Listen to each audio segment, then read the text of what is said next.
este bloque, les recuerdo la preguntaza del mes con el sorteo. El 3 de agosto, el premio es un libro, Gente de Teatro, de Carolina González Velasco, que nos acercó siglo XXI, a quien agradecemos mucho. La pregunta es: ¿quién fue la primera opción para el personaje protagónico de John McClane de la película Duro de Matar, que finalmente interpretó el actor Bruce Willis?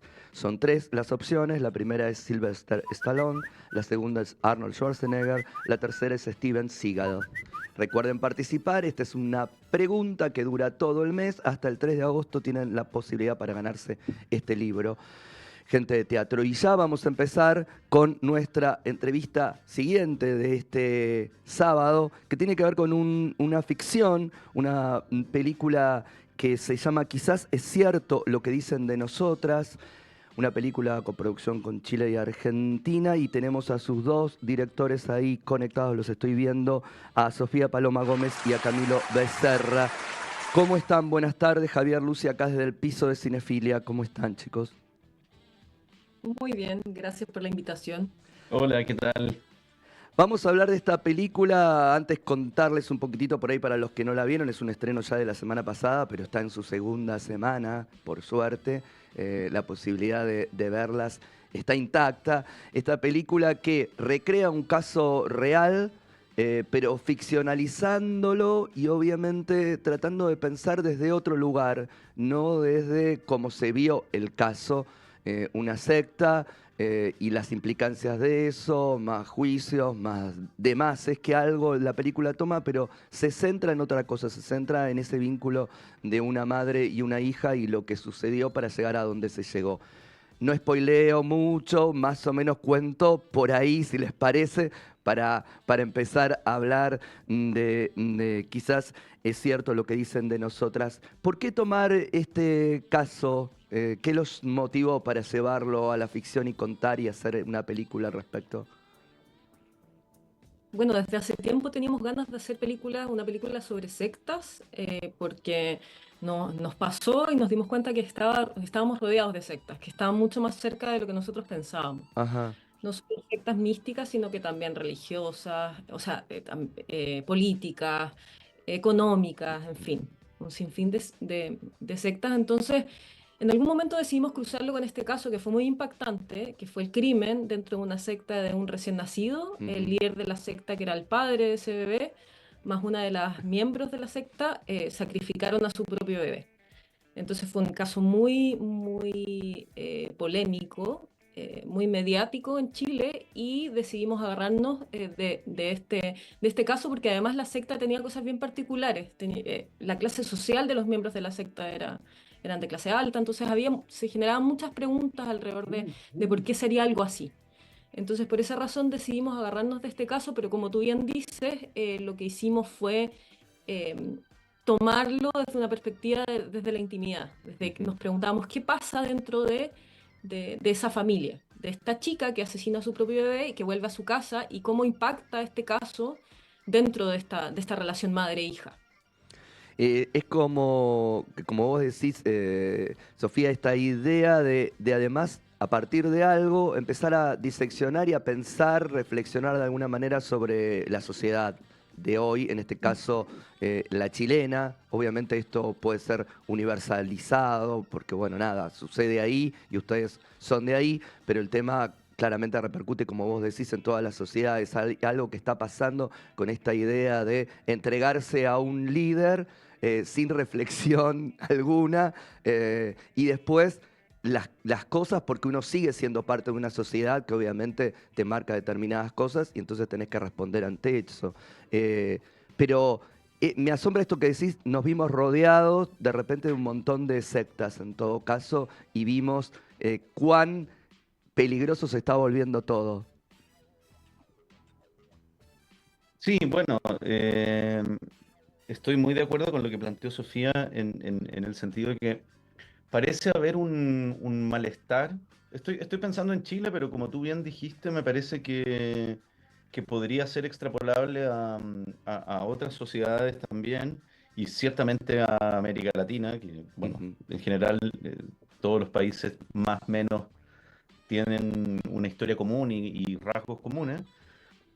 A nosotros nos da la impresión de que hay una carencia de sentido o una necesidad de sentirse parte de algo, y ese es un sentimiento con el que uno puede empatizar fácilmente, digamos. Sí. Pero hay algo también con el sentido crítico que me parece que es lo que termina haciendo que muchas personas entren o ingresen a comunidades en busca de, qué sé yo, de espacios comunitarios, en búsqueda de sentido, o de profundizar en ciertos conocimientos espirituales o de otras índoles. Y de pronto lo que ocurre es que también ese sentido crítico que de alguna manera sentimos que está cada vez más dormido en las personas, es una impresión, Sí, sí. es la que hace que proliferen estas sectas y estos grupos en donde, bueno, básicamente es una persona la que se lleva todo el beneficio, podríamos decir, mientras el resto sucumbe a esa posición sectaria, ¿no? Y es interesante esto de revisar también determinada clase social, porque en general también estas cuestiones se adosan y se piensan en otras clases. La diferencia educativa también hace que entonces sean más proclives a, se piensa eso, se hacen esas sinergias, esas ligazones, digo, quizás acomodaticias también para nosotros, que estamos en una Mm. clase media, para decir, bueno, le toca a otros, a nosotros no nos va a pasar nunca, y me parece que diseccionar eso en esas clases y poner la lupa en ese lugar también es interesante para pensar otras cosas. Sí, seguro que sí. Para nosotros era súper importante, o lo que queríamos generar era que cuando uno viera la película, era pensar realmente qué pasa si eso le pasa a mi hermana, si le pasa a mi hija, si le pasa a alguien que estuviera cerca. Eh, Quisimos ponernos ahí en términos de punto de vista porque te interpela. Eso Ujú. realmente te hace preguntar ciertas cosas que para nosotros eran importantes. Generar preguntas principalmente, Sí. más que respuestas, que no es tan interesante. Sí, y pasa también que cuando hablamos del peligro principal, digamos, de lo que las sectas eh, generan, básicamente estamos hablando de fragilidades emocionales, Sí. es decir, no tiene nada que ver con lo intelectual o con educación, sino más bien con algo que tiene que ver con lo emocional y un poco con el sentido de pertenencia, eh, que nos parece que también, al menos, y ahí creo que hay una cuestión que es muy idiosincrática, me refiero que es un punto de vista que nosotros tenemos sobre nuestra propia cultura chilena. Hay también una cierta lógica de individualismo que ha permeado, digamos, en toda la sociedad chilena y muy fuertemente en las clases más acomodadas, me atrevería a decir, que también de alguna manera sirve para explicar. No sé si para explicar, pero es un elemento, un ingrediente que repercute en esta fragilidad emocional de las personas que terminan cayendo en una secta.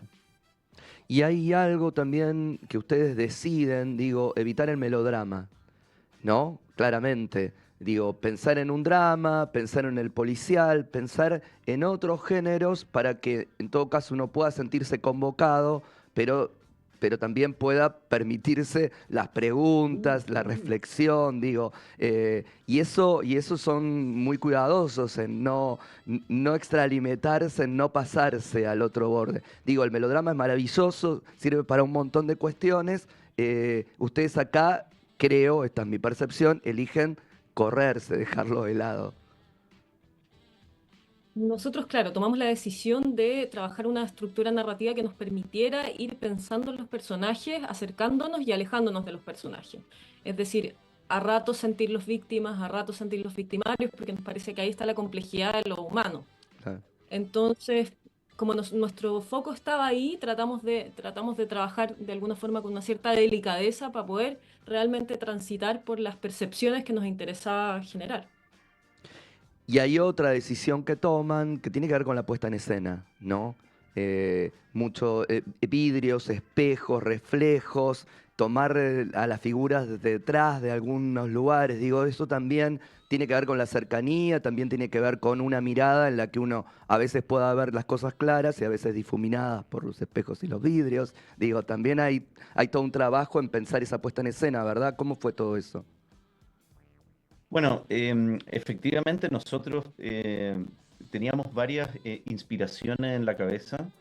Em, Queríamos hacer un drama muy enfocado en, digamos, en los aspectos más psicológicos de los personajes, pero nos parecía que eso también daba la posibilidad de hacer algo como tú bien dijiste, una suerte de policial o de thriller o de film noir, eh, y también un poco una puesta en escena enrarecida, es decir, como por una parte actuaciones muy realistas, Sí, pero por otra una sensación permanente de que algo, una presencia que no vemos nunca, parece rodear a los personajes, parece haber algo extraño. Y eso estuvo siempre pensado desde el guión. Y luego, bueno, el equipo que tuvimos, en este caso el director de fotografía Manuel Revela, argentino, y el equipo de arte chileno, digamos, encabezado por Nico Yarse, nos propuso también cosas muy interesantes, o tradujo, podríamos decir, de una manera muy interesante, esta idea de los reflejos, de las imágenes etéreas, o de este espacio, podríamos decir, como espiritual, que parece rodear a los personajes y que tiene también una atmósfera casi gótica, sí. como lúgubre. Estoy pensando concretamente en el juicio, que es un momento para nosotros interesante e importante, en donde estas dos capas o estas dos dimensiones se sobreponen. Por una parte, un juicio que tiene mucho de inspiración realista, Ujú. digamos, donde el testimonio de los personajes guardan una cierta relación con el juicio real del caso, pero por otra parte, visto de una forma que parece una pesadilla o parece que todo lo que estamos viendo lo estamos viendo a través de la cabeza o de la subjetividad de los personajes más que de la realidad. Entonces, sí, efectivamente trabajamos muchísimo con el equipo todas estas cuestiones de puesta en escena, primero con Manuel, con Nicolás y con los equipos de fotografía y arte, todo el universo visual, y luego con Valeria Raciopi todo el tema del montaje, de cómo la información se va entregando lentamente, se instalan pistas, se plantean incógnitas, algunas se van respondiendo en la película y otras de alguna manera quedan ahí latentes para seguir pensándolas Elucubrando. quizás incluso cuando la película termina. Entonces, claro, fue un trabajo de estar permanentemente ajustando el tono y tratando de materializar estas ideas que eran muy interesantes para nosotros y que teníamos planteadas desde el guión. Y cómo es algo que es inevitable? ¿Cómo se hace para dirigir dos cabezas? ¿Cómo, digo, aunan, uno elige una cosa, uno elige la otra? Digo, ya es complicado ponerse como capitán de toda una aventura como es filmar una película, pero siendo dos, ¿cómo se hace? Nosotros siempre tenemos las ganas de ser muy ordenados y de separarnos, es decir, actuación por un lado, imagen por otra. Siempre llegamos con esas ganas infinitas de que eso ocurra y no pasa, por supuesto, y todo se mezcla y terminamos metidos en todo. Y bueno, y tiene sus Sus- problemas, pero claro. también sus beneficios. Sí, en el fondo lo que tratamos de hacer, bueno, lo que nosotros hacemos cuando trabajamos en el guión, por ejemplo, es estar permanentemente dialogando y permanentemente discutiendo Mm, las ideas y un poco poniendo a prueba ciertas ideas. Trabajamos mucho así, como co-construyendo algo. Y entonces después en el rodaje, como bien dice Sofía, nunca nos resulta esta idea como de parcelar las responsabilidades. Y lo que nos resulta realmente es invitar un poco al equipo también a abrir esos debates, esas discusiones, como es mucho de eso, mucho de compartir, discutir y analizar ideas que luego se van materializando en cosas concretas. Ujú. Es Al, un poco la metodología que proponemos siempre. al ser un caso tan notorio en Chile, me imagino que todos, digo, todos los que formaban parte de la película, incluida y sobre todo, especialmente, todo el reparto, todas las mujeres que iban a llevar adelante eso, cada uno tenía su idea. ¿Cómo fue trabajar al elegirla, saber que esto puede partir de una realidad, pero es otra cosa y es otro mundo. Bueno, en el caso de las actrices fue muy interesante porque efectivamente ellas tenían perspectivas distintas sobre sus propios personajes y también cómo incorporarle cosas que en realidad no formaban parte de la realidad, que ese fue el ejercicio que nosotros les propusimos. Ujú. Y desde esa perspectiva fue un trabajo realmente, ellas fueron muy generosas, además muy estudiosas también. Es decir, no solo se quedaban con las discusiones, sino que leían, incluso vivieron experiencias, en el caso de Camila, vivió experiencias relacionadas bueno, con el personaje. Entonces, la verdad, siempre el diálogo fue para nosotros súper importante y bueno, y los ensayos también, Mm. cómo llevar las experiencias, porque la película de alguna forma deja de mostrar muchas cosas Sí, porque se centra en esta relación, pero los personajes lo vivieron, es Claro. decir, Camila en este caso, Camila Milenka, que es la actriz, el personaje que hace el personaje de Tamara, eran experiencias que teníamos que de alguna forma construir para después traerlas en en emoción y en el emoción, diálogo a la película. claro. Entonces, este trabajo fue, fue un trabajo muy, yo diría, como sensible, duro también y muy enriquecedor para todos. Y a ver, porque se da un caso particular, por lo menos acá, yo no sé si allá también, pero digo, la película está en los cines desde la semana pasada, segunda semana en este caso, pero también salió en la plataforma de Prime Video. Y también ustedes recibieron la noticia de que van a formar parte de Horizontes Latinos del Festival de San Sebastián en la próxima edición. ¿Cómo, son los vaivenes de la industria audiovisual latinoamericana, podríamos decir, ¿no? Todos juntos en el mismo momento. ¿Cómo viven eso de estar en la casa, en el cine y además mostrándola al mundo en un festival como San Sebastián? Bueno, a ver, es particular, lo sabemos, digamos. Nosotros también todo nos tomó un poco de sorpresa. Un poco lo mismo, también queríamos hacer un proceso ordenado, eh, en donde, digamos, seguir un poco el guión y la ruta que hace todo proyecto, digamos. Pero curiosamente, la situación está cambiando vertiginosamente, rápidamente. Las plataformas son digamos, una ventana de exhibición que conecta con audiencias que es muy importante, a la que no se le puede hacer el quite, me da la Ujú. impresión.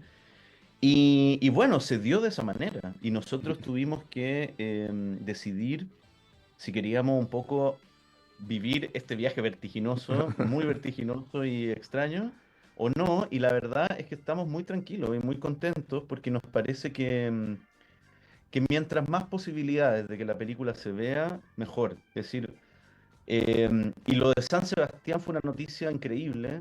Nosotros estuvimos el año pasado en el Work in Progress. Fue una hermosa experiencia. La verdad que teníamos muchas ganas de estrenar ahí. Y por esto de la plataforma no sabíamos si iba a ser Sí, posible claro. tampoco. Porque son más bien los festivales los que cierran un poco la puerta a las películas Cuando cuando aparecen en ya están, plataformas, cuando participan de plataformas, claro. claro. Y fue una hermosa sorpresa descubrir que el Festival de San Sebastián estaba muy interesado en nuestra película, al punto de que buscó la forma de hacer calzar igual y que la película estuviera ahí. Entonces, para nosotros también fue algo especial, diferente, no lo que teníamos planificado, pero la verdad que o sea, la semana pasada estuvimos en Argentina presentando la película, también estábamos un poco digamos, asustados de cuál iba a ser la reacción, digamos, cómo iba a ser el tema del estreno con público, cómo le iba a ir de público a la película. Y la verdad que todo nos ha sorprendido de una manera muy grata. Ha sido muy, muy bonito, muy sorpresivo, pero muy bonito. Y esta película está hecha para ser vista en el cine. O sea, Sí, exacto. eso no cambia, digamos. No, La no, para nada. experiencia para No. nosotros, incluso en el estreno acá en Chile, que fue hace muy poco también, si Sí, todo ha pasado todo demasiado es rápido. rapidísimo. Bueno, las cosas están pasando muy rápido. Fue también sorprendente verla en grande, ver las actuaciones que se perciben de otra manera. Entonces, claro, a nosotros la película igual vale muchísimo la pena verla en el cine. Totalmente, totalmente. Y ya que me dan pie para esto, porque nosotros siempre decimos vayan a ver cine, al cine, aprovechen, sobre todo en nuestra situación, digo esto como país, cuando estamos como estamos, la manera tenemos de demostrar que sí nos interesa el cine, sí nos interesa los que nos cuentan y cómo nos cuentan los que nos cuentan, es poner el cuerpo en las salas de cine. Así que no sé si tienen ahí la información de dónde y cuándo se puede ver. Quizás es cierto lo que dicen de nosotros acá en Argentina. La información de las salas está en las redes, la verdad no la Bien. tenemos acá en este momento. Entendemos que no es solo en el Gomón, sino que también es en otras salas de De toda Argentina. Argentina. Sí, de Bien. Argentina. Por lo La pronto es en el información Gomón, ¿cuáles está- son las redes? Así la gente busca. Sí, pueden encontrar la información en las redes de Murillo Cine, que es la productora argentina. El Instagram, sí. El Instagram @Murillo Cine. Perfecto. También en la de nuestros coproductores chilenos, @Storyboard Media. Bien. Y en MB Comunicaciones, MB Comunicación. que no es la agencia de comunicación argentina también, que nos está apoyando muchísimo. Y ahí está todo muy claro. Ahí está todo clarísimo. @MB Comunicaciones. Sí. Perfecto, ahí está dicho. La invitación hecha para que vayan a ver, quizás es cierto lo que dicen de nosotras. Sofía, Camilo, muchas gracias por este rato acá con Cinefilia, y mucha suerte para el camino que le queda a las corridas, pero bien, bien encaminado en la película y mucha madera ahí en el Festival de San Sebastián. Muchas Muchas gracias por esta invitación. Un Que abrazo. estén muy bien. Un abrazo. Que sigan bien. Nos vamos con nuestro segundo tema del día de hoy, en este caso es Forever My Queen, el tema de Pentagram, que forma parte de De Noche con el Diablo.